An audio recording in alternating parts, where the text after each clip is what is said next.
नमस्कार। आप सुन रहे हैं विनोद कुमार शुक्ल द्वारा रचित दीवार में एक खिड़की रहती थी, पार्ट 5। रात के बीतने से जाता हुआ अंधेरा शायद हाथी के आकार में छूट गया था। जो जो सुबह होगी, हाथी के आकार का अंधेरा हाथी के आकार की सुबह होकर बाकी सुबह में घुल मिल जाएगी। एकदम बिहनिया जब रघुवर प्रसाद की नींद खुली, सोनसी बिस्तर पर सो रही थी। रघुवर प्रसाद उठे। कमरे में अधिक अंधेरा था। खिड़की से बाहर सुबह का कम अंधेरा था। रघुवर प्रसाद दरवाज़ा खोलकर बाहर आए। सड़क की बत्ती गुल थी, रात से नहीं जली थी। रघुवर प्रसाद दरवाजे की देहरी पर बैठ गए। उन्हें लगा कि नीम के पेड़ के नीचे अंधेरा अधिक है। नीम के पेड़ के नीचे का अधिक अंधेरा हाथी के अंधेरे के आकार का था। रात के बीतने से जाता हुआ यह अंधेरा शायद हाथी के आकार में छूट गया था। जो जो सुबह होगी, हाथी के आकार का अंधेरा हाथी के आकार की सुबह होकर बाकी सुबह में घुल मिल जाएगी। परंतु रघुवर प्रसाद ने देखा कि जो जो सुबह हो रही थी और उजाला फैल रहा था, हाथी के आकार का अस्पष्ट अंधेरा हो रहा था। सुबह इस अंधेरे को भूल रही थी। इस हो रही सुबह को क्या रघुवर प्रसाद याद दिलाएं चिल्लाकर कि इस हाथी के आकार के अंधेरे को तुम भूल गई हो? पर रघुवर प्रसाद सोचते रहे और पूरी सुबह हो गई। पूरी सुबह में वह सचमुच का हाथी था। हाथी पर साधु नहीं था। तब तक सोनसी उठकर आ गई थी। उसने भी हाथी को देखा। साधु हाथी छोड़कर चला गया? हो सकता है, सोनसी ने कहा। उसे अभी पूरा विश्वास था कि साधु पास की गली में हो। फिर उसने आशा छोड़ दी। एक न एक दिन यही होना था। पड़ोसियों को मालूम होगा तो गुस्सा होंगे। अभी साधु के आने की आशा है, मुझे नहीं है। तोते का पिंजड़ा उसने पड़ोसी को दिया, पिंजड़ा हम रख लेते। हाथी कैसे संभालेंगे? हाथी की देखभाल मैं कर लूँगी, तुम चिंता मत करो, सोनसी ने कहा। हाँ, मिलकर देखभाल करेंगे। पता लगाकर वन विभाग को हाथी दे देंगे। वन विभाग एक हाथी कैसे ले जाएंगे? वन विभाग वालों की यहाँ बुला लेंगे, वे हाथी ले जा सकेंगे। अच्छा, तुम मुंह हाथ धोकर तैयार हो जाओ। पहले तुम तैयार हो जाओ, मैं यहाँ देखता हूँ। कुछ नहीं होगा, देखना क्या। चलो उठो। सोनसी ने रघुवर प्रसाद को हाथ पकड़कर उठाया। दरवाज़ा खुला रह गया था ताकि आते जाते हाथी को देखा जा सके। रघुवर प्रसाद बाहर आकर हाथ मुंह धो रहे थे। वे सोचते जा रहे थे कि अभी सुबह हाथी के लिए क्या करें। चाय बन गई, सोनसी ने कहा। रघुवर प्रसाद अंदर गए। चाय लेकर वे दरवाजे की देहरी के पास बैठ गए। देहरी पर मत बैठो, अम्मा मना करती हैं। शाम के लिए मना करती हैं, कुबेरी बेरा है, इस समय तो सुबेरा है। हाँ, साधु हम लोगों को हाथी की देखभाल सिखा देता तो अच्छा था, चाय पीते हुए रघुवर प्रसाद ने कहा। सोनसी अपनी चाय लेकर वहीं बैठ गई। तुम 4 बाल्टी पानी से हाथी को पहले नहला देना, सोनसी ने कहा। फिर हंसिया लेकर पेड़ की डाल काट लेना। आज महाविद्यालय की छुट्टी ले लूँगा। साधु कहाँ रहता है यह भी तो नहीं मालूम। शायद बीमार हो। बीमार होता तो घर पर हाथी रखता, यहाँ क्यों छोड़कर जाता? वह अपनी देखभाल कर लेगा, पर हाथी की देखभाल करते नहीं बनेगा। चाय पीकर मैं देखता हूँ कि पेड़ पर छुपकर बीड़ी पीने वाला लड़का बैठा है या नहीं। उससे पूछेंगे कि उसने साधु को हाथी लाते हुए देखा था। साधु किधर गया? इतनी सुबह लड़का नहीं आया होगा। बीड़ी पीने की तलब लगी होगी तो आया होगा। उस लड़के से कहना कि वह नीम के पेड़ पर बैठा रहे, यहाँ हाथी की देखभाल हो जाएगी। मैं उससे पूछूंगा। हाथी को तो वह वहाँ से भी देख सकता है। रघुवर प्रसाद हाथी की नज़र बचाकर निकलना चाहते थे। पीछे हाथी आ सकता था। तभी सोनसी ने कहा, सुनो। वे रुक गए। हंसिया भी साथ ले जाओ। उससे कहना कि वह पेड़ की डाल हंसिया से काट दे तो अच्छा हो। पेड़ पर तो चढ़ा ही है। तुम पेड़ की डाल यहाँ ले आना। हाँ ठीक रहेगा। सोनसी से हंसिया लेकर रघुवर प्रसाद सड़क के किनारे से बढ़े। पजामा बनियान पहने थे, परंतु हाथी ने उनको देख लिया। धीरे धीरे चलते हुए उनके पीछे हो लिया। सोनसी देख रही थी, वह डरी नहीं। पेड़ पर चढ़े हुए लड़के ने रघुवर प्रसाद को बताया कि हाथी इनके पीछे आ रहा है। रघुवर प्रसाद ने मुड़कर देखा, वे पेड़ के नीचे गए। उन्होंने लड़के से पूछा, तुम यहाँ कब से हो? मैं यहाँ बहुत पहले से हूँ, नींद खुल गई थी। साधु को हाथी छोड़कर जाते हुए देखे। हाँ, उसने हाथी को प्यार किया था। किधर गया? इधर, उसने इशारा किया। अच्छा, तुम हाथी के लिए पेड़ की पतली डाल तोड़ सकोगे? हाथी भूखा है, मैं हंसिया लाया हूँ। लड़का पेड़ से थोड़ा नीचे उतरा। रघुवर प्रसाद ने हाथ ऊंचा करके उसे हंसिया पकड़ाया। वह फिर चढ़ गया। हाथी वहाँ आ गया था। लड़का पेड़ की डाल काट कर गिराने लगा। रघुवर प्रसाद पीछे हट गए थे। पेड़ की डालों को देख हाथी समझ गया कि यह उसके लिए है। हाथी उसकी तरफ बढ़ा। हाथी को खाता देखकर रघुवर प्रसाद खुश हो गए। पेड़ पर चढ़ा लड़का भी खुश था। उधर सोनसी भी बहुत खुश थी। तह गुनगुना रही थी और थोड़ा थिरक रही थी। सड़क अभी तक सुनसान थी। दूर से बैलगाड़ी आने की आवाज़ सुनाई दे रही थी। सुबह का सब कुछ सुनाई और दिखाई देने लगा था। हाथी के खाने का जब जुगाड़ नहीं था, सुबह में रुकावट थी। सोनसी वहाँ आ गई। डाल को अपने हाथ से हाथी को खिलाने लगी। बस हो गया, रघुवर प्रसाद ने लड़के से कहा। लड़का नीचे उतर आया। वह अपने हाथ से हाथी को खिलाने लगा। रघुवर प्रसाद भी खिलाने लगे थे। सोनसी को घर का काम करना था, वह लौट आई। रघुवर प्रसाद ने लड़के से पूछा था, तुम अभी पेड़ पर रहोगे ना? हाँ, पेड़ पर रहूँगा। हाथी के खाने के लिए अभी बहुत है, मैं जाऊँ? उन्होंने लड़के से पूछा। हाँ। लड़के ने रघुवर प्रसाद को हंसिया लौटा दिया था। घर आकर रघुवर प्रसाद फिर देहरी पर दरवाजे से टिक कर बैठ गए। वे हाथी को आता हुआ देख रहे थे। सोनसी खाना बनाने की तैयारी कर रही थी। जाओ तालाब से नहा कर आ जाओ। मैं कब की नहा चुकी हूँ। मैं हाथी को देख रहा हूँ, वह क्या करता है। उसका पेट भर गया है, उसकी चिंता नहीं है। इधर उधर न चला जाए, गड़बड़ तो नहीं होगी? नहीं होगी, हाथी समझदार है। तुम टेम्पो से महाविद्यालय चले जाना। अच्छा, मैं नहा कर आता हूँ, हाथी का ध्यान रखना। हाँ, रखूँगी। रघुवर प्रसाद की चड्डी बनियान चारपाई पर रखी थी। कपड़े और अंगोछा भी लेकर वे खिड़की से कूद गए। गोबर से लिपी पगडंडी पर वे भागते जा रहे थे। जाते समय बूढ़ी अम्मा नहीं दिखाई दी। लौट रहे थे तब एक पेड़ के नीचे बैठी थी। बूढ़ी अम्मा, क्या कर रही हो? रघुवर प्रसाद ने पूछा। ठहर ठहर, बूढ़ी अम्मा ने भागते हुए रघुवर प्रसाद को रोका। बूढ़ी अम्मा के हाथ में ताजी पत्ती से बना एक दोना था, उसमें 2 बतासे थे। बूढ़ी अम्मा ने गरम गरम इसे चुआया हो। बतासे से ताजी गंध आ रही थी। इसे खा ले। बूढ़ी अम्मा ने बतासा तोड़कर रघुवर प्रसाद को खिलाया। ले जा, सोनसी को दे देना, दोना पकड़ाते हुए बूढ़ी अम्मा ने कहा। रघुवर प्रसाद दोना लेकर भागे। आधा बतासा रास्ते में फिर खाया। कमरे के अंदर घुसते हुए उन्होंने खुले दरवाजे से देखा था, हाथी नीम के पेड़ के नीचे खड़ा था। सोनसी को दोना पकड़ाते हुए उन्होंने कहा, बूढ़ी अम्मा ने दिया है, खा लो। मैंने खा लिया है। सोनसी ने आधा बतासा खाया और आधा बतासा बचाकर रघुवर प्रसाद को दिया तो उन्होंने खा लिया। पड़ोस में ताला बंद था, इसलिए अच्छा था। घर के सामने एक छुट्टा हाथी से खतरा हो सकता था।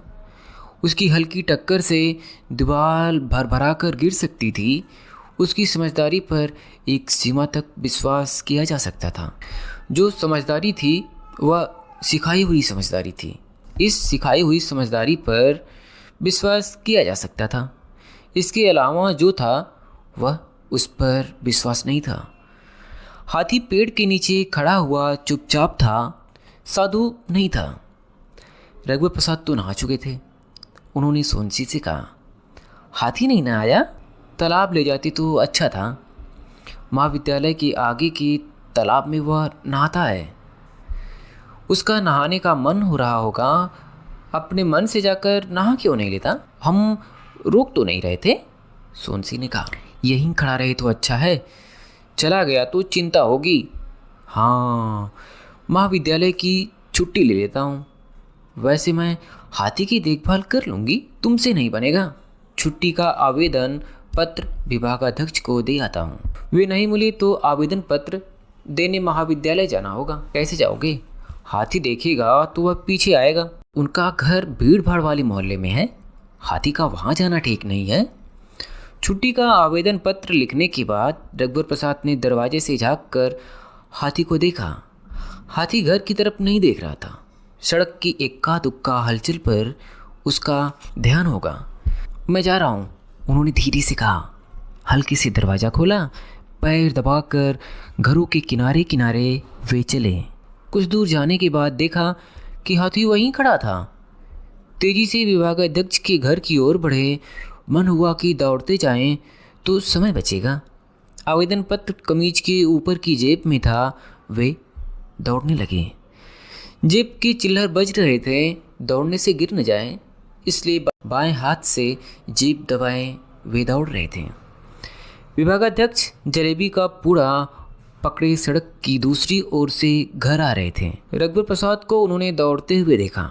उन्हें लगा कि क्या बात है, रघुवर प्रसाद ने विभागाध्यक्ष को नहीं देखा था। वे विभागाध्यक्ष के घर की ओर मुड़े तो विभागाध्यक्ष ने आवाज़ दी, रघुवर प्रसाद, रघुवर प्रसाद। रघुवर प्रसाद ने आवाज़ नहीं सुनी। पास एक आदमी जा रहा था। वह समझ गया कि दौड़ने वाले को आवाज़ दी जा रही है। न तो वह रघुवर प्रसाद को जानता था, न विभागाध्यक्ष को। सहायता की दृष्टि से उसने रघुवर प्रसाद से कहा, रघुवर प्रसाद। सुनकर रघुवर प्रसाद ठहर गए। वे विस्मय से आदमी को देख रहे थे। आपको बुला रहे हैं, उसने विभागाध्यक्ष की ओर इशारा किया। रघुवर प्रसाद ने विभागाध्यक्ष को देखा तो विभागाध्यक्ष ने हाथ उठाया। क्या बात है रघुवर प्रसाद? चिंतित से विभागाध्यक्ष ने पूछा। आज की छुट्टी का आवेदन पत्र देना था सर। सब ठीक तो है ना? रघुवर प्रसाद कुछ कहते कहते रुक गए। चलो घर पर बैठते हैं, जलेबी ठंडी हो रही है। नहीं सर, मुझको जाना है, जल्दी है। किस बात की जल्दी? कुछ नहीं सर। आवेदन पत्र उन्होंने विभागाध्यक्ष को दिया। जलेबी नहीं खाओगे? नहीं सर। छुट्टी लेकर क्या खिड़की के पीछे घूमने जाओगे? नहीं सर। अच्छा, थोड़ी देर में मैं तुम्हारे घर आता हूँ। नहीं सर, सब ठीक है। सब ठीक है तो छुट्टी क्यों ले रहे हो? विभागाध्यक्ष ने कहा। वैसी बात नहीं है, कहकर रघुवर प्रसाद तेजी से मुड़े। मुड़कर 2 कदम बाद उन्होंने सर कहा। यह सर उन्हें पहले कही हुई बात के साथ कहना था जो कहने से छूट गया था। बाद में निकले सर के कारण विभागाध्यक्ष ठहर गए कि रघुवर प्रसाद कुछ कहेंगे। इस सर को उन्होंने कुछ पहला कहा हुआ शब्द समझा। रघुवर प्रसाद बिना कहे चले गए। विभागाध्यक्ष ने सोचा कि रघुवर प्रसाद झंझट में है, वे पूछेंगे कि सर कहने के बाद उन्होंने आगे कहा क्यों नहीं। लौटते समय वे भी रघुवर प्रसाद कुछ दूर तो दौड़े थे, फिर थक जाने के कारण नहीं दौड़े। बाद में वे धीरे लौटे। उन्हें हाथी दूर से दिख गया था। वे अभी भी कुछ छुप कर लौट रहे थे। हाथी ने रघुवर प्रसाद को देख लिया था। वह रघुवर प्रसाद की तरफ नहीं बढ़ा। शायद हाथी ने सोचा होगा कि रघुवर प्रसाद उससे दूर नहीं जा रहे हैं, पास आ रहे हैं। कितने दिन हो गए में रहने देना चाहिए। दिन को गिनती में नहीं समझना चाहिए, किसी को भी नहीं। गिनती 4 दीवारी की तरह है जिसमें सब मिट जाता है। अंतहीन जैसे कभी गिनती में अंत हो जाता है। जो गिना नहीं गया उसका विस्तार अनंत में रहता है कि वह कभी भी कहीं भी है, चाहे कितना छोटा या कम क्यों ना हो। अभी सुबह से ही घर के सामने हाथी कब से है। सुबह बीती थी या ऐसी बीती थी कि रोज की सुबह लग रही थी। रघुवर प्रसाद हाथी को हमेशा की तरह देख रहे थे। हाथी ने रघुवर प्रसाद को हमेशा की तरह देखा होगा। सुनसी हमेशा की तरह घर का काम करते हुए हाथी को देख जाती थी। स्वाभाविक तौर पर उसकी मन स्थिति ऐसी थी कि वह खुशी से भरी रहती। हाथी का सुख हाथी की चिंता से बड़ा था। रघुवर प्रसाद घर के अंदर घुसे। उनके आते ही सोनसी ने कहा, खाना थोड़ी देर में बन जाएगा, पर मैं महाविद्यालय नहीं जाऊंगा। छुट्टी का आवेदन पत्र मैंने विभागाध्यक्ष को दे दिया है। भूख नहीं लग रही है। लग रही है? गरम गरम खा लेना। तुम नहीं खाओगी? सब काम करने के बाद खाऊंगी। मैं तुम्हारे साथ खाऊंगा। घर का सब काम तुम्हारे खाने के बाद खत्म होता है। विभागाध्यक्ष से रहा नहीं गया कि रघुवर प्रसाद झंझट में होंगे। कुछ कहा नहीं और रघुवर प्रसाद के घर उन्हें जाना चाहिए। महाविद्यालय जाते समय वे रघुवर प्रसाद के घर की ओर मुड़े। रघुवर प्रसाद के घर के सामने खड़ा हुआ हाथी उन्हें दिखा। उन्होंने सोचा था यदि खास बात नहीं हुई तो वे रघुवर प्रसाद को स्कूटर पर महाविद्यालय ले जाएंगे, परंतु हाथी था। रघुवर प्रसाद छुट्टी लेकर हाथी से घूमने जा रहे हैं। रघुवर प्रसाद और सोनसी दरवाजे पर बैठे थे। रघुवर प्रसाद ने विभागाध्यक्ष को देखा तो उठकर खड़े हो गए। सोनसी भी खड़ी हो गई। विभागाध्यक्ष स्कूटर खड़ा कर रहे थे तो रघुवर प्रसाद ने चिल्लाकर कहा, वहाँ नहीं, दूर रखिए और दूर, संभल कर आइए। साधु नहीं है, अकेला हाथी है। हाथी से दूर स्कूटर खड़ा कर विभागाध्यक्ष किनारे से रघुवर प्रसाद के पास आए। साधु कहाँ गया? विभागाध्यक्ष ने पूछा। नहीं है, हाथी छोड़कर चला गया। रघुवर प्रसाद ने झेपते हुए कहा, क्या इसलिए छुट्टी ले रहे हो? जी सर, हाथी की देखभाल के लिए। कब तक देखभाल करोगे? वो एक दिन बस, फिर जंगल विभाग को दे दूंगा।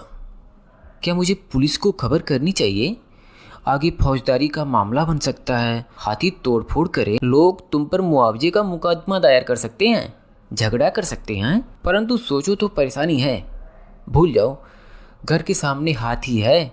हाथी तुम्हारी जिम्मेदारी कैसे हो गई? सड़क पर खड़ा हुआ पत्थर जब जिम्मेदारी है कि उसे हटा देना चाहिए। यह तो हाथी है सर, मेरा परिचित हाथी, एक बड़ा जीव है। कुछ न कुछ करना होगा। दो एक दिन देखूंगा कि साधु आ जाए। अच्छा यह बताओ, तुमने आवेदन पत्र देने के बाद जाते जाते सर कहा और कुछ नहीं कहा, चले गए? बात यह है सर, पहले बात करते समय मैं आपको सर कहना भूल गया था। बाद में याद आया तो बोला हुआ अकेला सर निकला। मैंने सोचा कि आप पहले कहे हुए के साथ इसे जोड़ लेंगे। तुम तो कई बार कहना भूल जाते हो।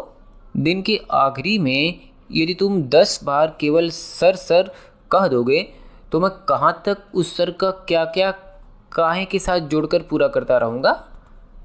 अच्छा कल्पना करो, महाविद्यालय का समय समाप्त होने के बाद घर जाने के पहले तुम मेरे पास आए और 10-15 बार केवल सर सर सर कहकर चले गए। अब मैं घर जाना छोड़कर तुम्हारे सर का हिसाब लगाता बैठा रहूँगा। अगर तुमने आवश्यकता से अधिक बार सर कह दिया तो उसे जमा रखूँगा कि आगे की भूल हिसाब पूरा कर लूँ। नहीं रघुवर प्रसाद, तुम मुझे सर कहना छोड़। जी। रघुवर प्रसाद मुस्कुराए। सोनसी चाय लेकर आ गई। रघुवर प्रसाद ने बसी में सोनसी को अपने कप से चाय पिलाई। हाथी से तुम महाविद्यालय नहीं जा सकते, मेरे साथ स्कूटर से चलो और हाथी को भूल जाओ। मैंने अभी खाया नहीं है, डब्बा ले चलो, विभागाध्यक्ष ने कहा। सोनसी ने डब्बा तैयार किया। रघुवर प्रसाद का मन नहीं हो रहा था कि सोनसी कठिनाई में न पड़ जाए। मैंने छुट्टी का आवेदन पत्र दिया है। रघुवर प्रसाद आखिरी में सर कहना चाहते थे पर नहीं कहा। मैं इसे फाड़ देता हूँ। विभागाध्यक्ष ने आवेदन पत्र फाड़ दिया। फिर वे खिड़की के पास गए। खिड़की से सर निकाला, इधर उधर देखा। उन्होंने गहरी सांस खींची। चलो, विभागाध्यक्ष ने कहा। चलिए। डब्बा लेकर रघुवर प्रसाद ने कहा। रघुवर प्रसाद के जाने के बाद खिड़की की तरफ गाय आई। एक रोटी गाय को देने के बाद एक रोटी लेकर सोनसी हाथी के पास गई। दोनों हथेलियों पर रख हाथ फैला उसने रोटी हाथी को दी। हाथी रोटी उठा रहा था पर सोनसी ने आँख बंद नहीं की। सुर का स्पर्श उसे हुआ था। वह खाना खाने बैठी तो पेड़ पर छिपकर बीड़ी पीने वाला लड़का आया। सोनसी पहले उसे पहचानी नहीं। वह हमेशा पेड़ पर दिखा था। अपने हाथ से हाथी को खिलाने वह पेड़ से नीचे उतरा था, तब धरती पर दिखा था। हाथी के लिए डंगाल काट दूं? उसने सोनसी से पूछा। 12-13 साल का लड़का था, कमीज और खाकी हाफ पैंट पहना था, दुबला पतला, आँख बड़ी थी, बाल तेल से चुपड़े कंघी किए हुए थे। खाना खाएगा? सोनसी खाना लेकर बैठी थी। रोटी है? उसने पूछा। भात है, सोनसी ने कहा। एक बड़ी ठठुलिया में सोनसी ने उसे भात, हरी मिर्च, थोड़ा प्याज और चुटकी भर नमक दिया। यही वह अपने लिए लेकर बैठी थी। साग नहीं था। वह हड़बड़ हड़बड़ खा रहा था। धीरे खाओ, सोनसी ने कहा। सोनसी की तरफ देखकर वह धीरे खाने लगा। दरवाज़ा खुला था। सोनसी जहाँ बैठी थी वहाँ से हाथी देख रहा था। फिर हाथी दिखना कम हो गया। थोड़ा हिस्सा सूढ़ का दिख रहा था। सोनसी खाते खाते सरक गई। अब करीब आधा हाथी उसे दिखने लगा। छुपकर बीड़ी क्यों पीता है? सोनसी ने पूछा। दादा मारता है, मत पिया कर, सोनसी ने समझाया। ठठुलिया में उसका भात खत्म हो गया था। वह सिर झुकाए नमक चाट रहा था। भात और दूँ? हाँ, दे दो, उसने कहा। उसे बहुत भूख लगी थी। जब तक उसका बाप घर पर रहता वह घर नहीं जाता था। घर के सामने दरवाजे के पास डंडा दीवार से टिका दिखता तो वह समझ जाता कि बाप घर में है। जब डंडा नहीं रहता तब घर में घुसता। उसका बाप राउत था। वह घर घर दूध दूता और गाय बैल चराने दूर निकल जाता। बाप को यह पता था उसके डर से लड़का घर नहीं आता, इसलिए वह अधिक से अधिक समय घर से बाहर रहने का यत्न करता। भूल से घर आ जाता और लड़का वहाँ होता तो लड़का पीछे आंगन की दीवार फांद कर भाग जाता। अकेला लड़का था। उसकी दोनों लड़की छुटपन में मर गई थी। लड़के की भागने के बाद भी उसका बाप घर पर नहीं रुकता था। उसे लगता कि लड़का कहीं से छुपकर उसे देख रहा होगा कि जब दद्दा घर से बाहर जाएं तो वह घर में घुस सके। बाहर जाते समय वह खांसता, लड़के की दाई से चिल्लाकर कुछ बोलता। मैं घर देर से लौटूंगा, वह जरूर बोलता था। वह अपने घर से बाहर निकलने को अधिक से अधिक जतलाता था कि लड़के को यह मालूम हो जाए कि वह जा रहा है और खेलने के ध्यान में उसके जाने को भूल न जाए। दरवाजे के पास वह डंडा जानबूझकर रखता था। इससे घर में उसका होना पहले से पता चलता था। लड़के की बीड़ी पीने से वह बहुत चिढ़ता था। उसकी दाई की लड़का कभी भी घर आ जाएगा। घर में 20-20 दिन बाहर नहीं निकल पाती थी। वह जब तक घर के बाहर रखे डंडे को अंदर छुपा देती कि वो घर आ जाए। यदि वो पूछे दद्दा है तो वह कहेगी नहीं है। कुछ ऐसा हो जाए कि सब साथ घर में रहने लगें। सोनसी ने भात डाला। और दूँ? सिर हिलाकर उसने मना किया। तब भी सोनसी ने थोड़ा भात परोस दिया। सड़क के किनारे कुछ दूर गुलर का पेड़ था। कमीज के कॉलर के पीछे पीठ की तरफ हंसिया लटकाए वह पेड़ पर चढ़ गया। चढ़ने में यह आसान पेड़ था। इस पेड़ के बड़े खोखले को देखकर लड़के ने सोचा कि बीड़ी माचिस के अलावा भी कुछ छुपा कर रखा जा सकता है। यहाँ सड़क के आदमी की नज़र से वह बचा रह सकता है। पाले का पेड़ अब गुप्त नहीं रह गया था। पेड़ बदलते रहना चाहिए। यह पेड़ घना था। इसका तना मोटा था, ऊंचा अधिक नहीं था। जब डालियाँ काट कर वह गिराने लगा तो सोनसी भी वहाँ पहुँच गई। डाल लेकर वह हाथी तक जाना चाहती थी। भारी होने के कारण डाल घसीट कर ले जाने लगी। डाल की जमीन पर घसीटने से धूल उड़ रही थी। हाथी तक वह पहुँच नहीं पाई थी कि हाथी उसकी ओर आ गया। हाथी के लिए डाल छोड़ वह हट गई। हाथी गुलर की हरी भरी डाल चाव से खा रहा था। दत्त आ रहा है, पेड़ के ऊपर से लड़के ने कहा। कहाँ है? डंडा लेकर आ रहा है। सोनसी ने देखा एक कमज़ोर दुबला पतला आदमी था।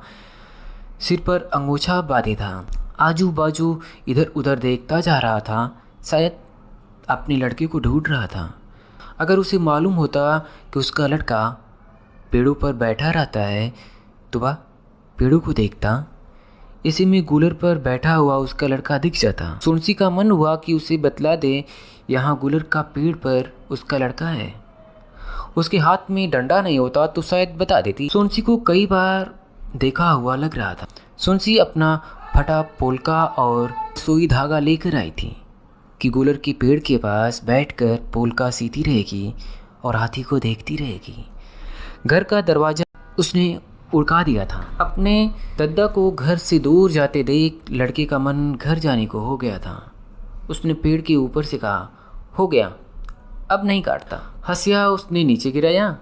नीचे उतरते ही वह घर की तरफ भागा। उसने सोनसी से चिल्लाकर कहा था, घर जा रहा हूँ। सोनसी जमीन पर पड़ा हंसिया उठा रही थी। हाथी गुलर के पेड़ के नीचे डालों को खा रहा था। सोनसी हटकर एक पत्थर पर बैठी पोलका सीने का काम कर रही थी। हाथी को ताकते हुए उसे छोटू की याद आने लगी। वह जिम्मेदारी से हाथी देखने का काम कर रही थी। देखने के अतिरिक्त वह और क्या कर सकती थी। खाली समय में उसे घर की बहुत याद आने लगी थी। याद में उसे अपने पिता रघुवर प्रसाद के पिता जैसे दिखते थे। वह अपनी माँ को याद करती थी और रघुवर प्रसाद की माँ को ध्यान में देखती। स्वप्न में वह यहाँ की नीम के पेड़ के पास मायके के मुनगी का पेड़ देखती। मायके के आंगन में ससुराल के बीच कोटती हुई जिसमें रघुवर प्रसाद और छोटू का जन्म हुआ था। मायके के आंगन में लगी तरोई की बेल ससुराल के छप्पर पर फैली रहती। रघुवर प्रसाद के लिए इसी बेल की तरोई का साग यहाँ बनाते हुए अपने को देखती। दोपहर को जागती तो सब याद आती। नींद में होती तो खुद याद में चली जाती। नींद में उसे याद नहीं आती थी, नींद में वह याद को पा जाती थी। अर्ध नींद में उसे लगता था कि उसे उत्तरी साला जाना है और अब तक बस्ता नहीं जमाई है। वह जागती हो या नींद में, संसार में जहाँ तक उसका हाथ पहुँचता उसे अपने हाथ से, और जहाँ हाथ नहीं पहुँचता उसे मन ही मन संवारती। गाँवों के घर के बीच कोठरी में ब्याह के बाद उसे रघुवर प्रसाद के साथ बसाया गया था। उस बीच कोठरी के दरवाजे में अंदर साकल नहीं थी। दोनों के बीच संकोच की ठोस दीवार रहती थी। इस दीवार की सेंध से दोनों एक दूसरे को टटोल कर एक दूसरे का स्पर्श चुरा रहे होते हैं। स्पर्श का अनजाना सुख इस तरह था जो किसी और तरह का नहीं था। सोनसी को बीच कोठरी में ले जाते समय रघुवर प्रसाद की माँ ने बताया था कि दरवाजे के अंदर साकल नहीं है, पर वह बाहर से साकल लगा देगी। सोनसी उस रात से यह बताने को होकर अभी तक बता नहीं पाई थी। पोलका का सीना कब का हो चुका था। हाथी का पेट भी भर गया हो। वह उठी और घर आई। हाथी पीछे पीछे आया था और नीम के पेड़ के नीचे खड़ा हो गया था। यह देख वह एक छोटी बच्ची की तरह मुस्कुराई थी। विभागाध्यक्ष ने प्राचार्य को बताया था कि साधु ने रघुवर प्रसाद के घर के सामने हाथी को लवारिस छोड़ दिया है। लवारिस साइकिल से रघुवर प्रसाद को मुक्ति मिल गई, विभागाध्यक्ष ने कहा। रघुवर प्रसाद साइकिल रखे होते तो हाथी से उनको पहले मुक्ति मिल जाती, प्राचार्य ने कहा। जी हाँ, विभागाध्यक्ष ने कहा। रघुवर प्रसाद से कहेंगे कि वे हाथी का रिपोर्ट लिखा दें, और जब हाथी की रिपोर्ट लिखाए तो साइकिल की भी लिखा दें। महाविद्यालय में छोड़ी गई साइकिल से रघुवर प्रसाद को अलग रखना चाहिए।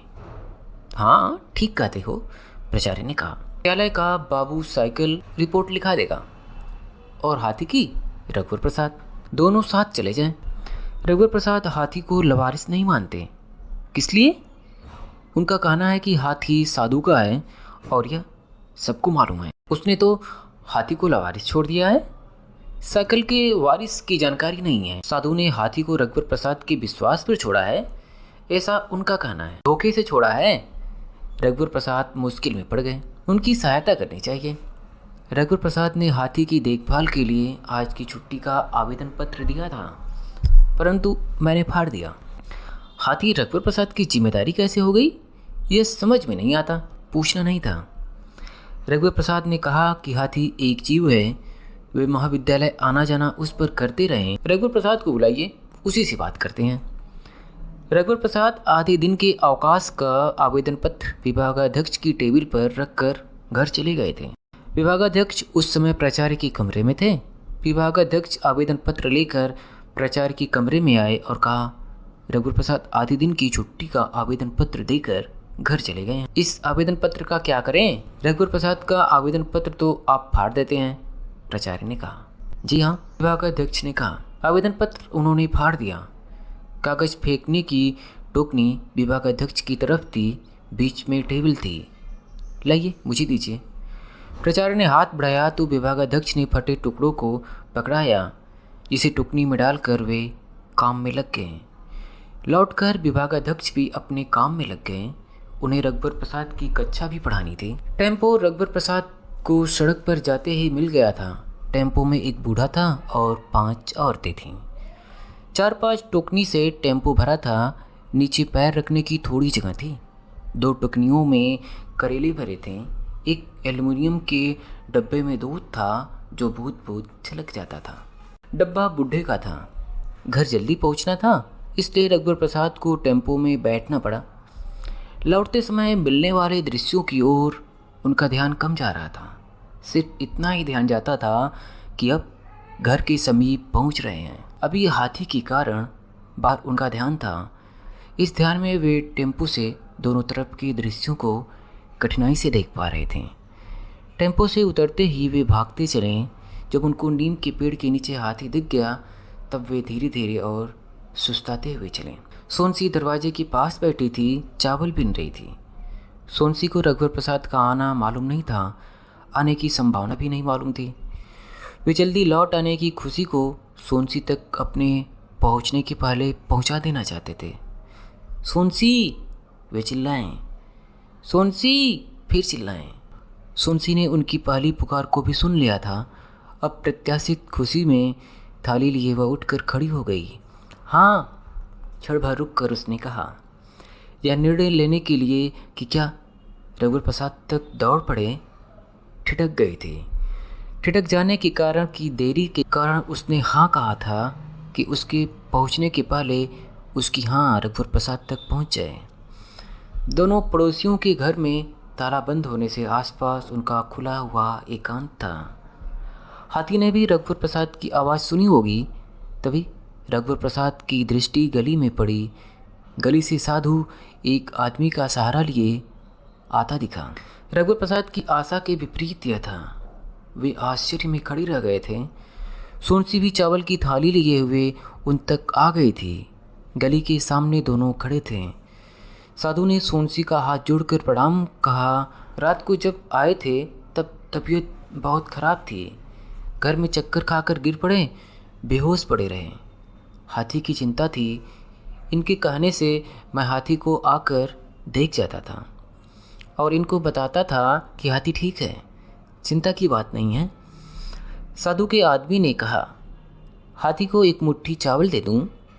साधु ने सोनसी से पूछा। सोनसी ने थाली आगे बढ़ा दी। दे दो, रघुवर प्रसाद ने कहा। एक मुट्ठी चावल साधु ने हाथी के मुंह में डाल दिया। अब तबीयत ठीक है?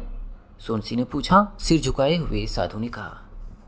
साधु लज्जित था कि वह हाथी छोड़ जाने का अपराधी है। वह हाथी पर बैठकर जाने को हुआ। उसे जल्दी हाथी ले जाने की थी। चाय पीकर जाना, सोनसी ने कहा। चाय नुकसान करेगी, साधु के साथी ने कहा। सुस्ता लो, पानी पी लेना, रघुवर प्रसाद ने कहा। अब तबीयत अच्छी है, साधु ने कहा। साधु हाथी पर बैठकर चला गया। हाथी धीरे धीरे जा रहा था। साधु का साथी आदमी भी जाने को था। तब रघुवर प्रसाद ने पूछा, क्या आप साधु का इलाज करते हैं? नहीं, मेरे पिता वैद्य हैं। चाय पियेंगे? नहीं, चाय नुकसान करती है, कहकर वह चला गया। सोनसी और रघुवर प्रसाद धीरे धीरे घर जा रहे थे। 4 कदम की दूरी का पूरे बाहर को लौटा रहा था कि उनका घर आखिर में एकांत में था। कमरे में भी इतना एकांत इकट्ठा हो गया था कि कब से एक एक क्षण को जमा किया हुआ हो। इस एकांत को दोनों एक साथ पा लेना चाहते थे। यह अकेले का एकांत नहीं था, साथ का था, इसलिए कोई आगे नहीं जा रहा था, साथ जा रहे थे। रघुवर प्रसाद ने दरवाज़ा बंद किया, पर वे अंदर से साकर लगाना भूल गए। सोनसी को भी याद नहीं थी।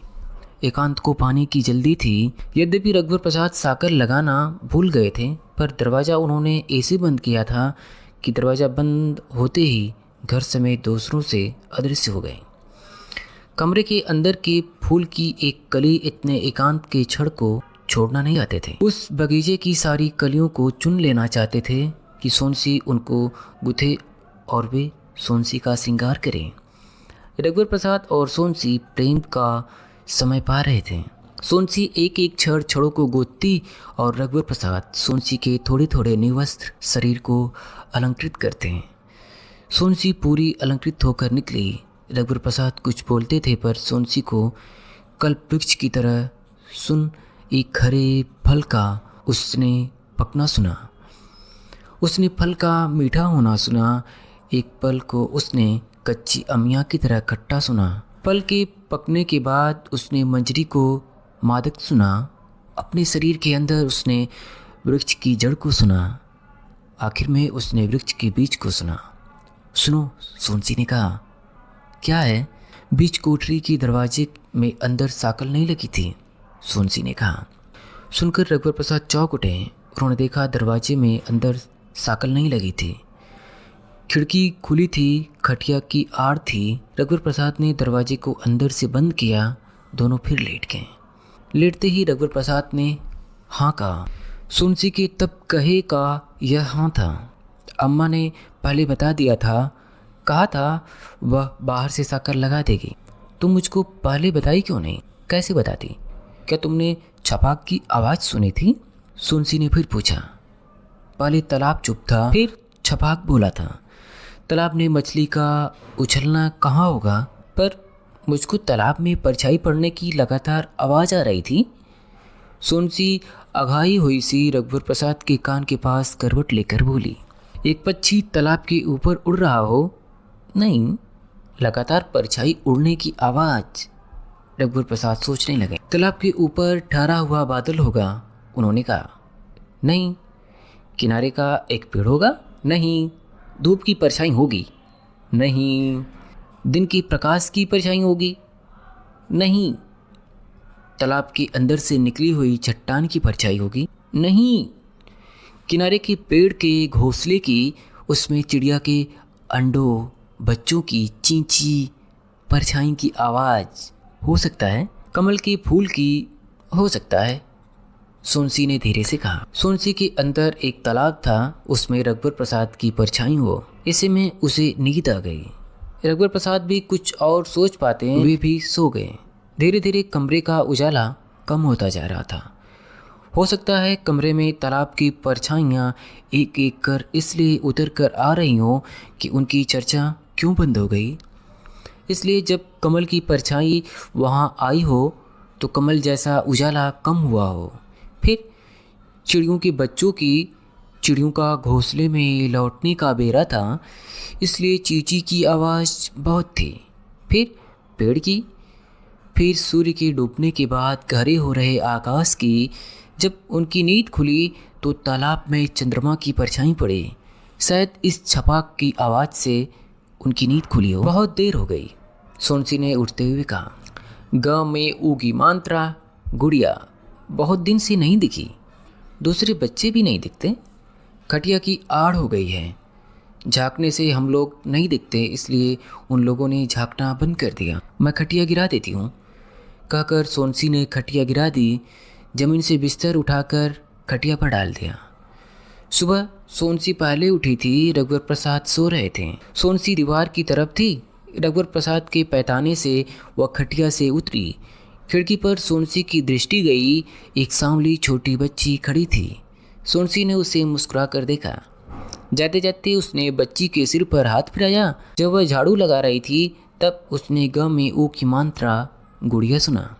सोनसी ने झाँक कर देखा। गुड़िया स्लेट पट्टी लिए खिड़की के नीचे पीठ टिकाए बैठी थी। सोनसी ने रघुवर प्रसाद को जगाया। उठो, गुड़िया आ गई है। आँख मलते हुए रघुवर प्रसाद उठे और सीधे खिड़की के पास गए। अलसाए झाँक कर पूछा, बा में छोटी ऊ की मात्रा बुढ़िया? नहीं, गाँव में छोटी ऊ की मात्रा गुड़िया, यानी जोर से कहा। रघुवर प्रसाद लोटे में पानी लेकर मुंह धोने बाहर चले गए। बाहर उन्होंने इधर उधर दूर तक देखा। उन्होंने ऊपर पेड़ों और आकाश की ओर भी देखा। यह सब दिख जाने के बाद कुछ दिख जाने की आशंका से मुक्त थे। उन्होंने मुंह धोया, खाली लोटा दरवाजे के पास अंदर रख पेड़ के पास गए। इस दिनारंभ में बीड़ी पीने वाला लड़का वहाँ है या नहीं, वे उसकी उपस्थिति जांच लेना चाहते थे। जो दिख रहा था वह दिन के आरंभ की भर्ती थी। वे हाजिरी ले रहे थे। उन्होंने सूर्य से कहा हो और कुछ चढ़ाए। सूर्य ने उपस्थित कहा हो। सूर्य का उपस्थित गाना रघुवर प्रसाद के ऊपर सुबह की धूप का पड़ना था। ऊपर सिरस के पेड़ को उन्होंने सिर उठाकर झाँका। लड़का वहाँ नहीं था। वे लौटने लगे। तब सुना, मैं यहाँ हूँ। रघुवर प्रसाद ने आसपास के पेड़ों को देखा। वहाँ नहीं, यहाँ। उन्हें लगा गूलर के पेड़ से पुकारा गया है। तब भी उन्होंने पूछा, कहाँ हो? गूलर के पेड़ में। रघुवर प्रसाद सड़क से नीचे उतरकर गूलर के पेड़ के पास गए। उस पेड़ में लड़का छुपा हुआ था। तुमने पेड़ बदल दिया? रघुवर प्रसाद ने ऐसे पूछा जैसे उसने अपनी बेंच बदल दी हो। हाँ, लड़के ने कहा। दिनारंभ को वे कक्षा में उपस्थिति ले रहे थे, पर यह सबको अपनी उपस्थिति देना भी तो जैसे था। पेड़ बदले क्यों? उन्होंने पूछा। यह वाला पेड़ अच्छा है, लड़के ने कहा। पहले में क्या खराबी थी? रघुवर प्रसाद ने इस प्रकार कहा कि ऐसे में तो नुकसान हो जाएगा। एक पेड़ का नुकसान हुआ ना। पेड़ सबको मालूम हो गया था, ऊंचा था। यह पेड़ मुझको मालूम हो गया है। किसी को बताना मत, बाद में दूसरे पेड़ में चला जाऊंगा। मैं नहीं बताता। मैंने पेड़ को किसी को नहीं बताया, पर इस पेड़ को नहीं बदलना। हमारा पता हमको मालूम होना चाहिए। पेड़ बदलोगे तो बता देना। बता दूंगा, लड़के ने कहा। इतना अच्छा था। इसी दिन आरंभ में अम्मा और छोटू रिक्शे में आते दिखे। अम्मा छोटू ने रघुवर प्रसाद को देखा नहीं था। पेड़ वाला लड़का अम्मा और छोटू को पहचानता होगा। अगर रघुवर प्रसाद उससे बात नहीं कर रहे होते तो वह रघुवर प्रसाद को पहले बता देता। रघुवर प्रसाद रिक्शा की ओर भागे। वे रिक्शे तक पहुंचते तब तक रिक्शा घर के सामने खड़ा हो गया था। सोनसी को भी मालूम नहीं था। छोटू एक झोला लेकर उतरा। छोटू निंदा सा लग रहा था। बस में उगते आया होगा। फिर अम्मा उतरी। छोटू ने रघुवर प्रसाद को देख लिया। रघुवर प्रसाद रिक्शे के पास पहुंचते ही सोनसी को चिल्लाए, अम्मा आई हैं। जब रघुवर प्रसाद अम्मा के पैर छू रहे थे तभी छोटू ने रघुवर प्रसाद के पैर छुए। छोटू का सिर रघुवर प्रसाद के सिर से टकराया। रघुवर प्रसाद ने छोटू से कहा, फिर से सिर लड़ाओ। रघुवर प्रसाद तन कर खड़े हो गए। छोटू कैसे सिर लड़ाता? कूद कर वह रघुवर प्रसाद के कंधे से लटक गया। तब भी रघुवर प्रसाद के सिर से अपना सिर नहीं छुआ पाया। जब रघुवर प्रसाद झुके तब छोटू ने सिर छुआया। रिक्शे वाले को पैसे देते देते अम्मा ने रघुवर प्रसाद को आशीर्वाद दिया था। रघुवर प्रसाद ने भी छोटू को खुश रहो का आशीर्वाद कहा था। अम्मा ने आशीर्वाद में जो कहा था वह बुदबुदा कर कहा था। रघुवर प्रसाद सुन नहीं पाए थे। उनका ध्यान भी नहीं था। सोनसी आ गई थी। सोनसी ने सिर को आंचल से ढाक लिया था। उसने अम्मा के पैर छुए। अम्मा ने उसके सिर पर हाथ रखकर मन ही मन आशीर्वाद दिया। शायद सोनसी ने सुना हो। अम्मा लगड़ा कर चल रही थी। अम्मा ने देखा बैटरी के गमले में लगे शोभा के पौधे घने हो गए थे। तुलसी कम बड़ी थी। तुलसी बड़ी नहीं बहू, पानी डालना रह तो नहीं जाता? बराबर पड़ता है अम्मा। जब मैं नहीं डालती तब रघुवर डाल देता है ना? हाँ अम्मा, पिछले महीने रघुवर डाला था।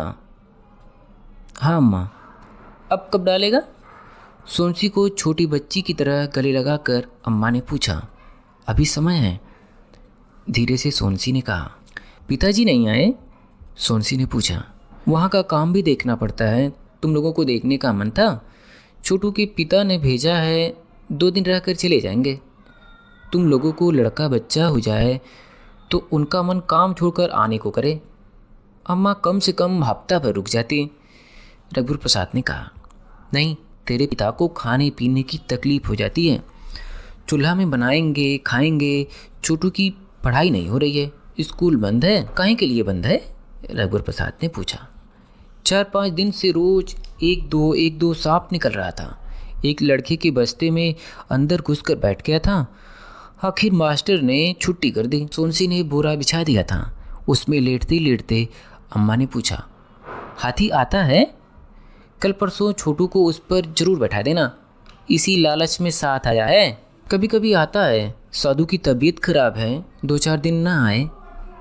रघुवर प्रसाद ने कहा, दोनों पड़ोसी के यहाँ ताला लगा है? हाँ, कई दिनों से नहीं है। सोनसी ने कहा, आ जाते तो उनसे भी मिलना हो जाता। जितना पूछना था अम्मा ने सब पूछ लिया। सोनसी चाय बनाकर ले आई थी। चाय पीकर अम्मा फिर लेट गई। सोनसी अम्मा के पास बैठ गई। अम्मा, लंगड़ा क्यों रही थी? पैर दुख रहा है, दबा दूं? सोनसी धीरे धीरे पैर दबाने लगी, पर अम्मा ने मना कर दिया। सवेरे सवेरे पैर दबवाना अच्छा नहीं लगता, घुटने में दर्द है। वहाँ घर से नहा धोकर निकली थी। 3 बजे रात को नहा ली थी। पहली बस पकड़नी थी। छोटू भी नहा लिया है। तुम चौका रसोई का काम करो, मैं थोड़ी देर लेटूंगी। बहू, झोले में 2 छोटी लौकी रखी है, साग के लिए निकाल लेना। सोनसी को याद आया। वह कपड़े में बंधे सोने की कड़ी ले आई। अम्मा के पास बैठ गई। अम्मा सो गई क्या? सोनसी ने पूछा। नहीं, क्या है? सोनसी ने अम्मा के हाथ में कड़े पकड़ा दिए। क्या है? कड़े हैं, बूढ़ी अम्मा ने दिए हैं। अम्मा ने कड़े देखे, वह बहुत खुश हो गई। अच्छा है, संभाल कर रखते हैं।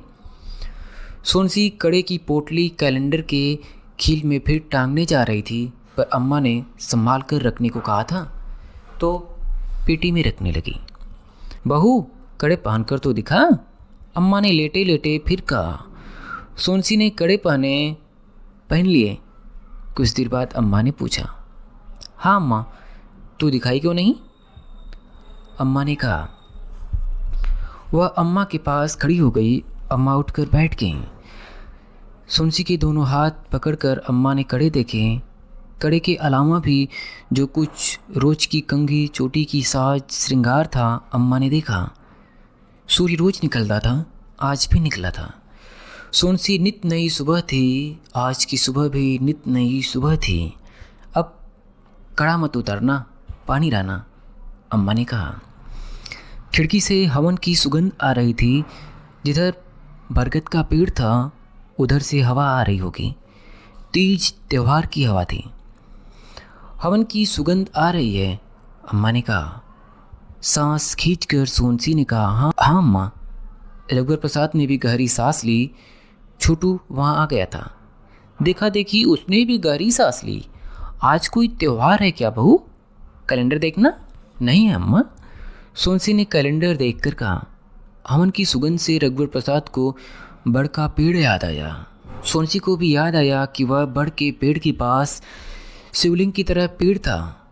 छोटू और रघुवर प्रसाद ने खाना खा लिया था। छोटू बाहर चला गया।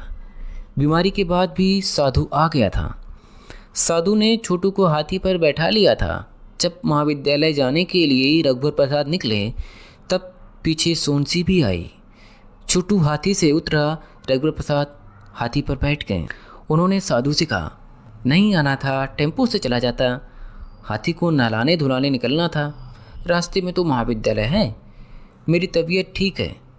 रघुवर प्रसाद और सोनसी ध्यान देने लगे थे कि साधु हाथी को उठने बैठने चलने के लिए क्या कहता है।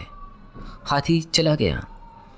छोटू कुछ देर वहीं खड़ा रहा। सोनसी अंदर आ गई थी। शाम को जब रघुवर प्रसाद आए, तब सोनसी अम्मा के साथ बाहर बैठी थी। सोनसी ने चाय की तैयारी पहले से कर ली थी। हाथी को आता देख वह चाय चढ़ा आई। अम्मा ने कहा था कि साधु को बिना चाय पिए जाने मत देना। रघुवर प्रसाद उतरे। छोटू फिर हाथी के लिए कहा। साधु को जल्दी थी, पर सोनसी ने कहा चाय बन गई है। वह थोड़ी देर में चाय ले आई। रघुवर प्रसाद और साधु ने चाय पी, फिर साधु चला गया। रात को छोटू खा पीकर खटिया पर पहले से सो गया था। अम्मा ने कहा, जाओ तुम लोग कहीं घूम आओ। नहीं अम्मा, जाने का मन नहीं है, सोनसी ने कहा। सोनसी अम्मा के पास जमीन पर बैठी थी। रघुवर प्रसाद खटिया पर लेट गए। सोनसी ने सोने के लिए नीचे बिछा दिया था। उसी पर अम्मा आँख मूंदे पड़ी थी। थक गई थी। 2-3 बजे रात को उठी थी। दोपहर को 5 मिनट के लिए आँख लगी थी। सोनसी और अम्मा दोपहर भर बात करते रहे थे। रघुवर प्रसाद और सोनसी चुप थे। कुछ देर की लगातार चुप्पी में सोनसी उठी और खटका दबाकर बत्ती को बुझा दिया। अम्मा के पास सोनसी लेट गई। दोनों चुप थे। तब भी सोनसी को लगा कि रघुवर प्रसाद ने कहा है, तुम्हारे जाने का मन नहीं था, पर मेरा मन था। सोनसी ने करवट ली तो रघुवर प्रसाद की ओर गई। सोनसी की चुप में रघुवर प्रसाद को सुनाई दिया, अम्मा को अकेली छोड़कर जाना ठीक नहीं था। सोनसी सो गई। तब भी सोते में उसने सुना, अकेली कहाँ, छोटू तो था। रघुवर प्रसाद भी सो गए। फिर भी उन्होंने सोनसी को सुना, अम्मा के साथ रहेंगे तो अम्मा को अच्छा लगेगा। क्या तुम अभी उठ सकती हो? नहीं, मैं गहरी नींद में हूँ। तुम जगाओगे तो जग जाऊँगी। मैं भी गहरी नींद में सो रहा हूँ। तुम जगाओगी तो उठ जाऊँगा। तुम जगा दो। अम्मा उठ गई तो मैं नहीं जगा सकता, तुम ही जगा दो। मुझे जगाने को क्यों कहते हो? रात को रघुवर प्रसाद पानी पीने जब उठे तो अम्मा की नींद खुली। रघुवर प्रसाद है क्या? मुझको भी पानी दे दे बेटा, अम्मा ने कहा। रघुवर प्रसाद ने अम्मा पानी दिया। सोनसी सो रही थी। रघुवर प्रसाद खटिया पर जाकर सो गए। तभी अम्मा के पास सोई सोनसी नींद में बोली, अम्मा मेरा बस्ता कहाँ है? सोनसी स्कूल जाने का सपना देख रही थी। सबरी ले लेना, अभी सो जा। अम्मा ने देखा कि छोटू का पैर खटिया से नीचे लटक रहा है। छोटू के सोने को बड़बड़ाते हुए अम्मा उठी। छोटू के लिए खटिया में जगह नहीं थी। पता नहीं कैसे सोता है। रघुवर, रघुवर, उधर सरक कर सो। उन्होंने ताकत से रघुवर को सरका। थोड़ी जगह छोटू के लिए बनाई। छोटू के लटके पैर को खटिया पर रखा तो छोटू ने फिर पैर लटका लिया। इससे तो अच्छा था छोटू ज़मीन पर सो जाता, अम्मा ने सोचा। ज़मीन पर सो जा बेटा, अम्मा ने 2-3 बार सोने के लिए कहा। छोटू नहीं उठा। पर रघुवर प्रसाद को नींद में लगा कि अम्मा उसे नीचे सोने के लिए कह रही है। वे उठे और नीचे सोनसी के पास सो गए। अम्मा, अरे अरे कहती रह गई। अम्मा को समझ नहीं आया क्या करे। हार कर वे खटिया पर चली गई। फिर दीवार की तरफ करवट लेकर सो गई। सोनसी सिकुड़ी सिमटी सोई थी कि अम्मा को कड़ा वाला हाथ न लग जाए। गहरी नींद में जब उसने करवट ली तो का हाथ रघुवर प्रसाद के मुंह में लगा। वे चौंक कर बैठ गए। कैसा सोती है? सोनसी को देखकर उन्होंने कहा। पर सोनसी उनके पास कहाँ आ गई? सोनसी तो अम्मा के पास सोई थी और अम्मा खटिया पर सो रही हैं। वे बिल्कुल भूल गए कि खटिया पर सो रहे थे। उन्हें लगा कि वे ज़मीन पर छोटू के साथ सो रहे थे। सोनसी खटिया से उठकर नीचे आ गई। छोटू को अम्मा के पास जगह दिखी होगी तो वह अम्मा के पास चला गया। उन्होंने सोनसी को फुसफुसाकर उठाया। सोनसी, ओ सोनसी, उठो तो। क्या है? उठकर सोनसी बैठ गई। धीरे बोलो, तुम तो अम्मा के पास सो रही थी, यहाँ मेरे पास कैसे आ गई? हाँ, मैं अम्मा के पास सो रही थी। छोटू कहाँ गया? सोनसी चकित थी। छोटू अम्मा के पास चला गया। अब क्या करें? सोनसी ने कहा। तुम्हारा कड़ा मुंह में लगा था इसलिए नींद खुल गई, नहीं तो सुबह तक सोते रहते। पानी पियोगे? धीरे से सोनसी ने पूछा। हाँ, पी लूँगा। रघुवर प्रसाद बैठे हुए थे। वह गुंडी से पानी निकाल कर लाई। कड़े चूड़ियों के साथ न बजे इसलिए उसने ऊपर सरकार लिया कि हाथ में कसे रहेंगे। पानी पीकर रघुवर प्रसाद लेट गए। तुम भी लेट जाओ। मैं नहीं लेटती, अम्मा देखेगी तो क्या सोचेंगी? कहाँ लगी? माथे में। सोनसी ने रघुवर प्रसाद के माथे को छुआ जैसे स्पर्श का लेप लगाया हो। रघुवर प्रसाद ने हाथ हटा दिया। दूर दूर लेट जाते हैं, सोनसी ने कहा। वह रघुवर प्रसाद से दूर खिसक कर लेट गई। रघुवर प्रसाद भी उससे कुछ दूर सरक गए। रघुवर प्रसाद लंबे थे। सोनसी के पैर से उन्होंने अपना पैर जानबूझकर छुआया तो सोनसी ने अपना पैर हटा लिया। रघुवर प्रसाद को हल्का सा ख्याल आ रहा था कि वे ही खटिया पर सो रहे थे। ऐसा होता तो सोनसी कहती अम्मा बेसुध हो रही थी। रघुवर प्रसाद सोच रहे थे कि लंबी चौड़ी धरती हो और दोनों धरती पर सोए हों, तब भी यही लगा कि दोनों साथ साथ सो रहे हैं, चाहे वे उत्तरी ध्रुव की धरती पर हों और सोनसी दक्षिणी ध्रुव की धरती पर।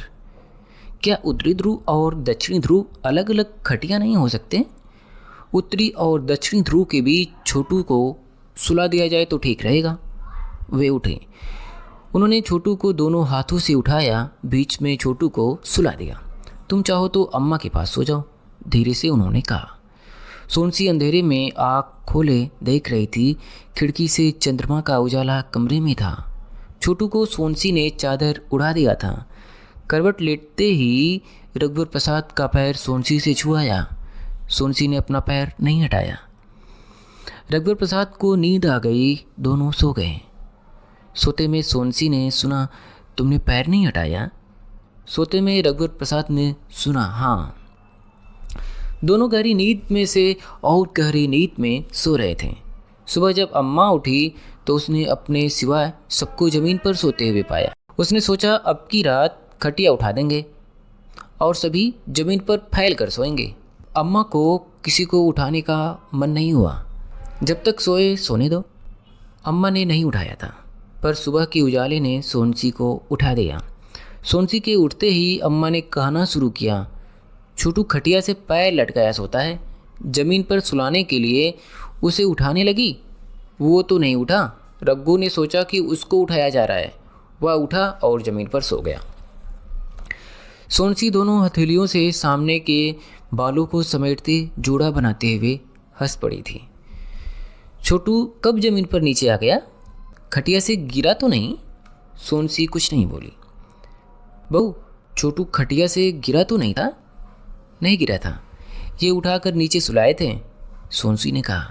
चलो ठीक है, खटिया पर इसको दीवार की तरफ सुलाना चाहिए, नीचे गिरने का डर नहीं रहेगा। रघुवर को उठा दो बहू।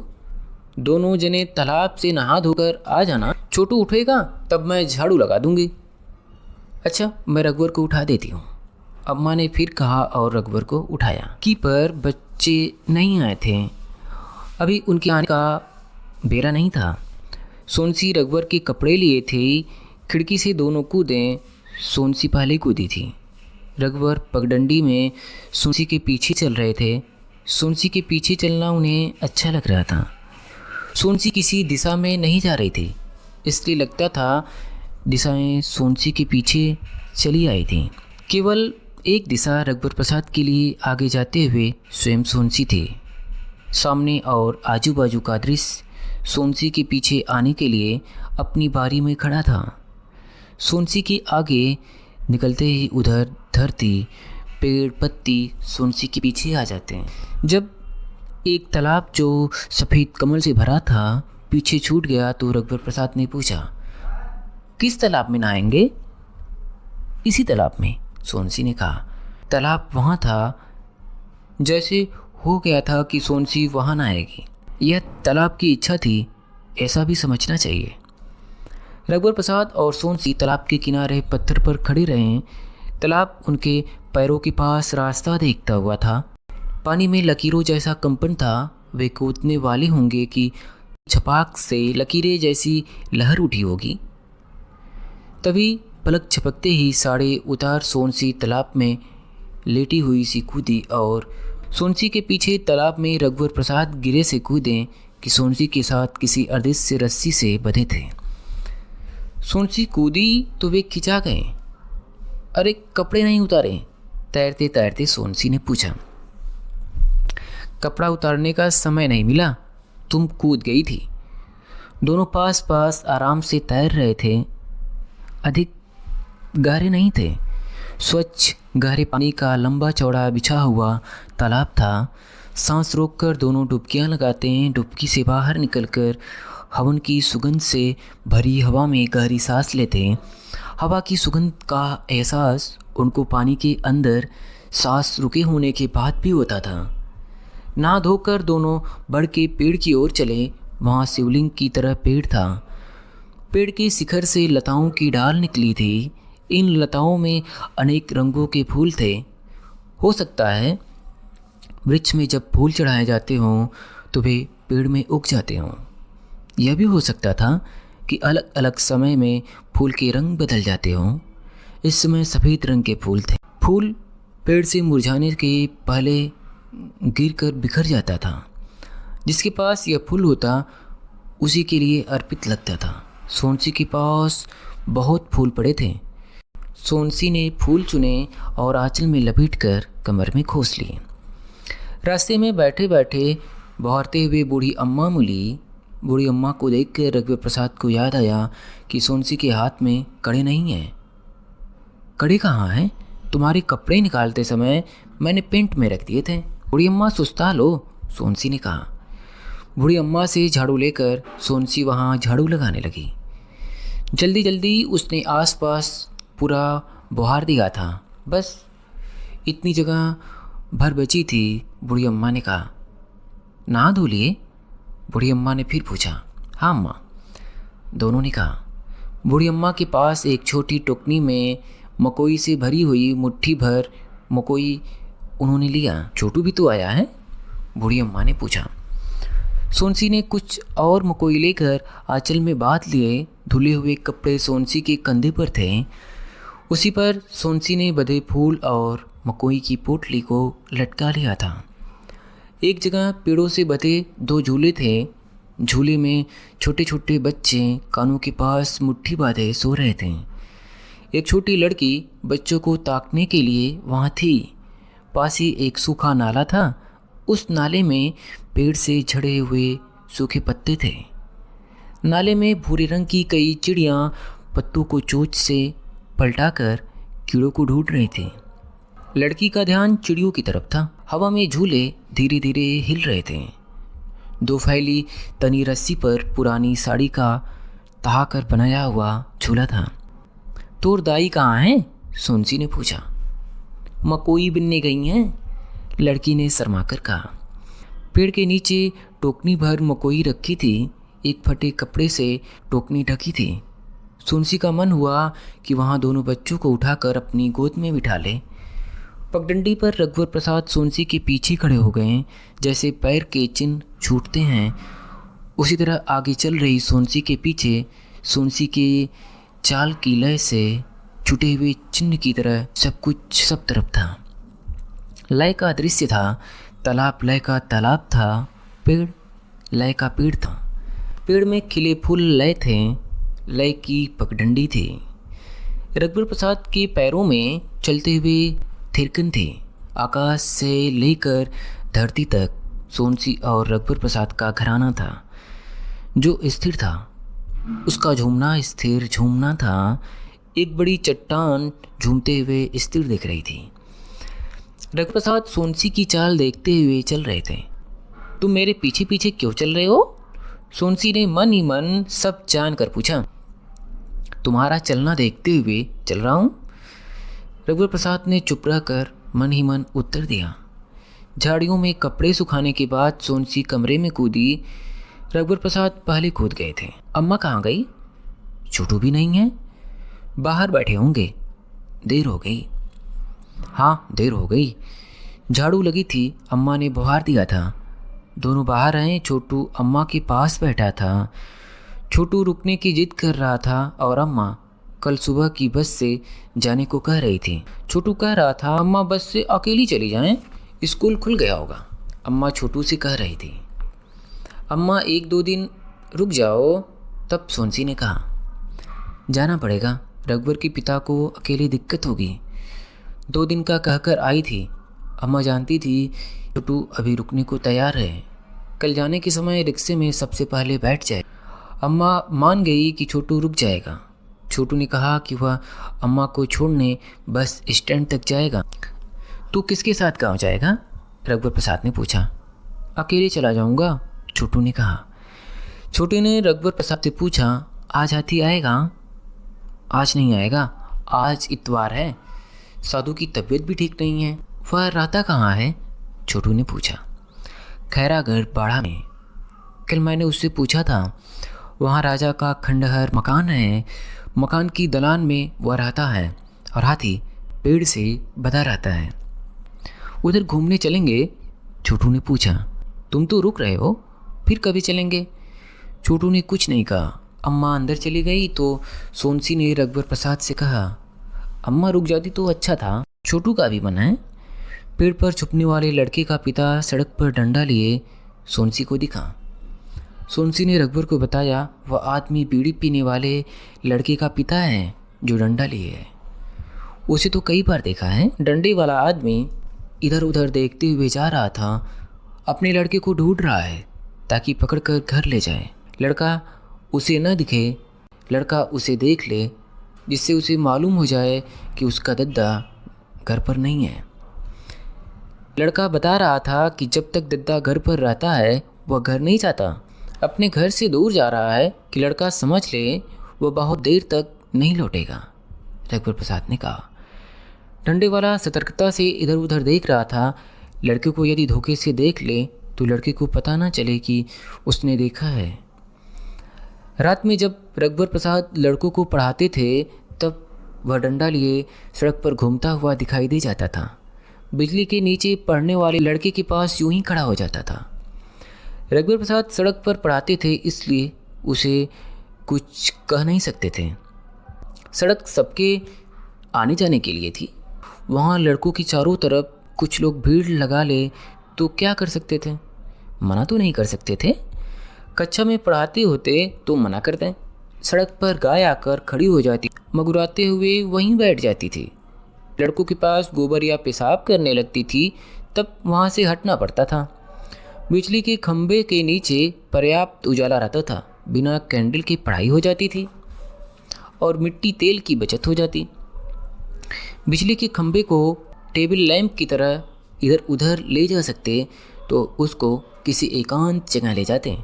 इतने सारे खंभों में एक तो खंभे कम हो जाते तो फर्क नहीं पड़ता। सड़क पर अंधेरा होते ही सन्नाटा हो जाता। आदमियों का हल्ला बिल्कुल नहीं था। सड़क के कुत्तों के भौंकने का कभी कभी बहुत हल्ला होता था। रात को आती जाती बैलगाड़ी का ध्यान रखना पड़ता था।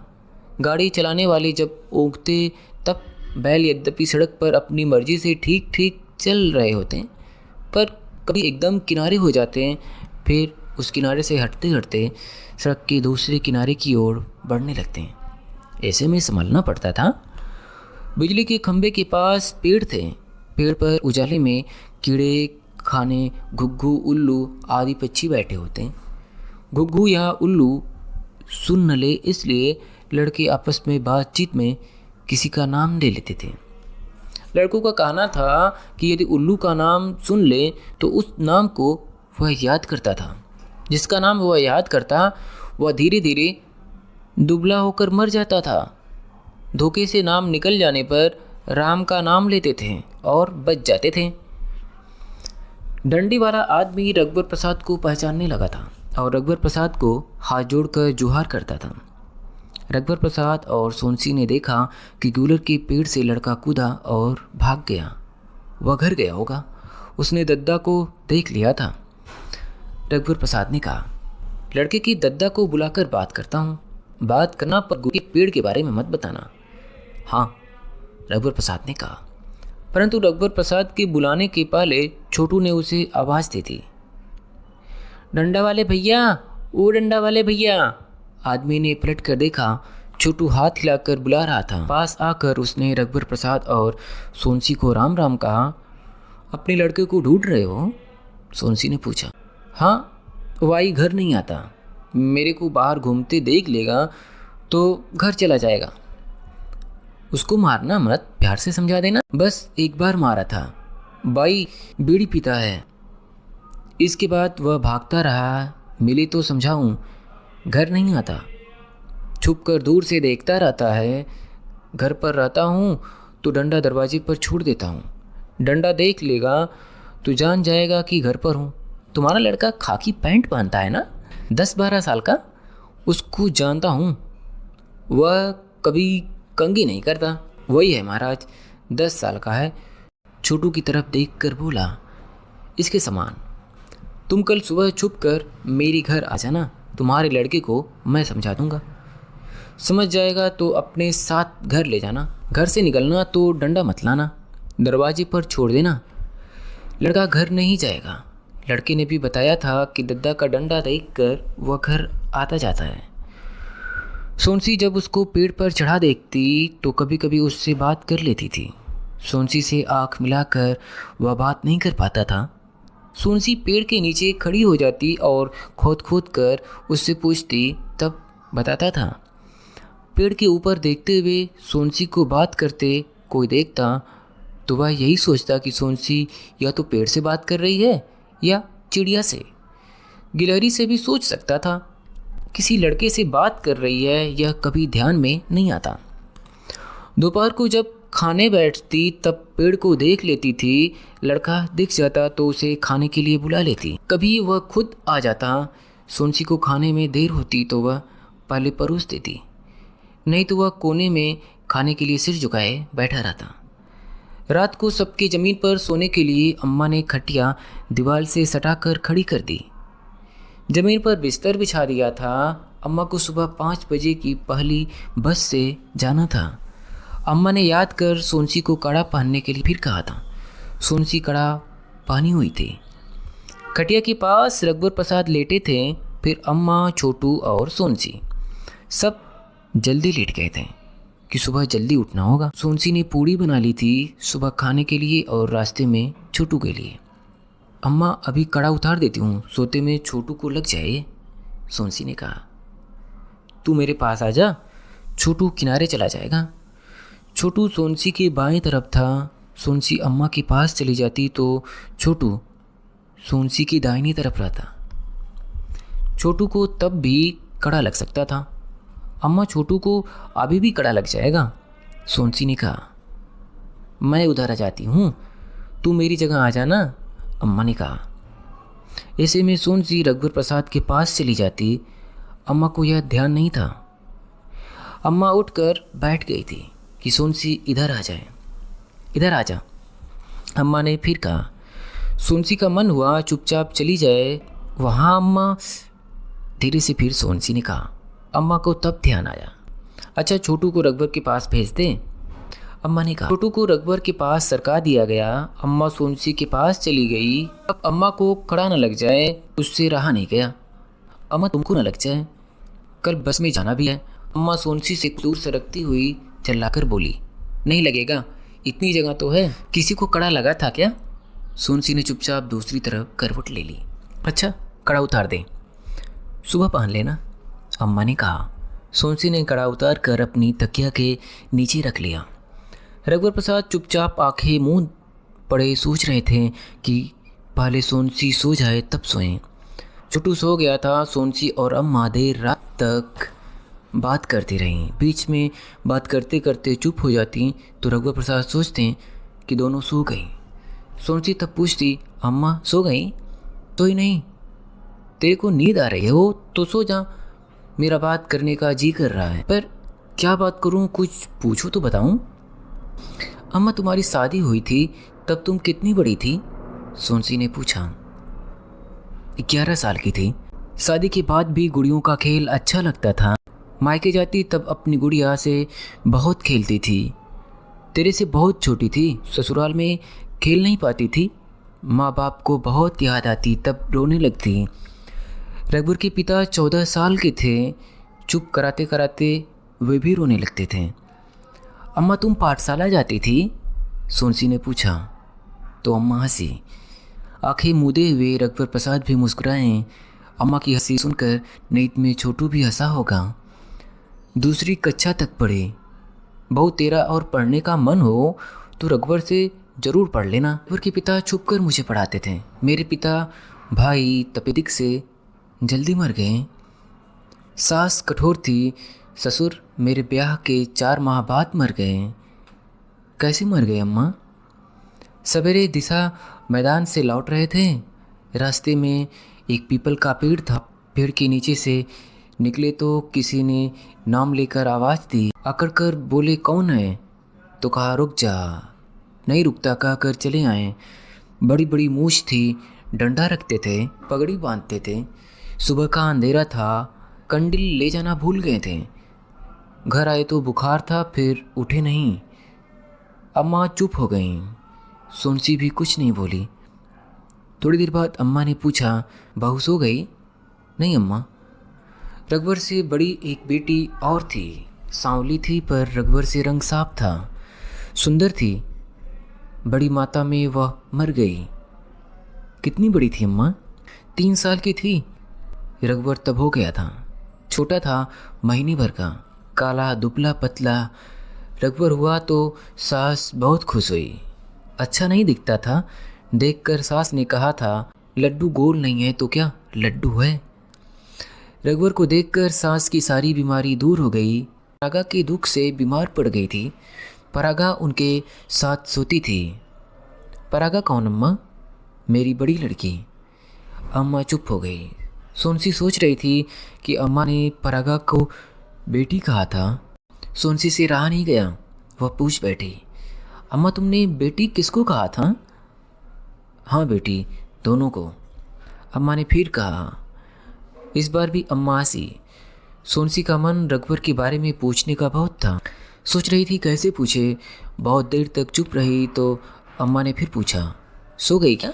नहीं अम्मा, ऐसे ही बात करो, अच्छा लग रहा है। अम्मा, इनके पैर के घुटने के नीचे चोट का निशान कैसे हुआ? अरे रघुवर को मलाई खुरचन अच्छी लगती थी।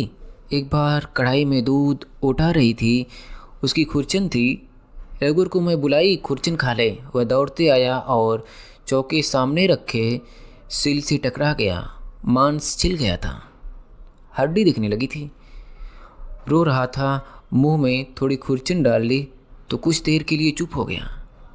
रघुवर के पिता अस्पताल से पट्टी बदमा लाए थे। औटाया हुआ दूध जो थोड़ा रघुवर के पिता के लिए था, रघुवर ने पिया था। उसकी जांघ में भी कटे का निशान है। हाँ अम्मा। बोलते बोलते सोनसी रुक गई। बाई जांघ में लंबा कटे का निशान था। सोई तो नहीं? नहीं अम्मा। सुन रही है ना? हाँ अम्मा। गांव में सर्कस आया था। लोहे की तार का घेरा बना था। सब लोग सर्कस देखने गए। छोटू नहीं हुआ था। रघुवर बहुत उद्यमी था। सीधे तो चलता नहीं था। तार के बीच से निकलने लगा तो फंस गया। लोहे के कांटे से चिर गया था। बहुत खून बहा। सर्कस नहीं गए, सीधे अस्पताल गए। रघुवर रोता, अस्पताल नहीं सर्कस चलो जिद करता था। अम्मा चुप हो गई। बहुत देर तक चुप रही। सोनसी ने पूछा भी, अम्मा सो गई? तो अम्मा ने कुछ नहीं कहा। इस बीच सोनसी सो गई। अम्मा सोई नहीं थी, बीते हुए में चली गई थी। थोड़ी देर बाद पूछा, बहू सो गई? सोनसी ने जवाब नहीं दिया। अच्छा सो जा कहकर अम्मा सोनसी की तरफ करवट लिए सो गई। अम्मा का बायां हाथ सोनसी के ऊपर था। रघुवर प्रसाद भी सो गए। सोनसी ने रघुवर प्रसाद को नींद में सुना, तुम सो गई? हाँ। तुम नहीं सोए? मैं भी सो गया। कितनी देर हो गई? तुम सोई उसके बाद। सवेरे जल्दी उठना है। हाँ, रिक्शा लाने पहले मोटर स्टैंड जाना पड़ेगा। सब गहरी नींद में सो गए हैं। दूर बिजली कड़कने लगी, फिर पास बिजली कड़की। किसी की नींद नहीं खुली। पहले धीरे धीरे पानी गिरा, फिर जोर से। रघुवर प्रसाद ने नींद में सोनसी को सुना, लगता है पानी गिरा है। हाँ गिर रहा है।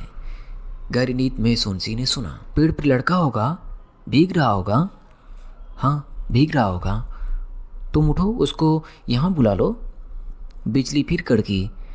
रघुवर प्रसाद उठकर बैठ गए। टटोलकर उन्होंने खटका दबाया।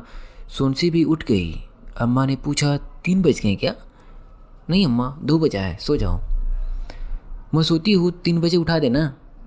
अच्छा, रघुवर प्रसाद ने कहा। बिजली पेड़ पर न गिर जाए, सोनसी ने कहा। रघुवर प्रसाद रबड़ की चप्पल पाने छत्ता लेकर दरवाजे का पल्ला सावधानी से खोलकर बाहर निकले। दूसरा पल्ला खोलते तो अम्मा के सिर से टकरा था। सोनसी ने दरवाज़ा उड़का दिया। पानी की छींटें अंदर आ रहे थे। बाहर बिजली के उजाले में गिरती हुई पानी की बूंदें जीवित बूंदे की तरह लग रही थी। पतंगों की तरह बूंदें थी। झुंड के झुंड पतंगों की तरह बूंदे बिजली के उजाले में धरती की तरफ आती या हवा की झोंकों से झुंड के झुंड इधर या उधर जाती जो बौछारें थीं। अभी आप सुन रहे थे विनोद कुमार शुक्ल द्वारा रचित दीवार में एक खिड़की रहती थी पार्ट 5। अगर आपको हमारी ऑडियो बुक पसंद आई तो वीडियो को लाइक करिएगा, हमारे चैनल को सब्सक्राइब करिएगा। Thanks for watching.